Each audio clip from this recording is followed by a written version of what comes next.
ও বৃক্ষ বহু বছর ধরে আপনাকে ফল প্রদান করে, ছায়া দেয়, প্রাণবায়ু দান করে, কিন্তু পরিবর্তে কখনো বৃক্ষ কি আপনার কাছে কিছু চায়? কারণ এটি হলো একটি ভাব, পরোপকার।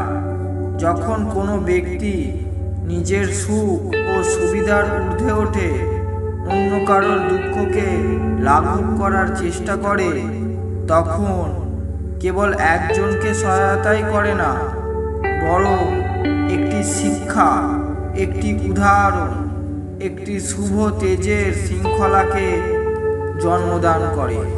কারণ যে ব্যক্তি উপকার লাভ করেছে, সে অন্য কারোর উপকার অবশ্যই করে, আর সে তা অন্য কাউকে সামান্য সহায়তা, কিছু সহানুভূতিপূর্ণ শব্দ কাল ক্ষমতা হয়ে আপনাকেই রক্ষা করবে।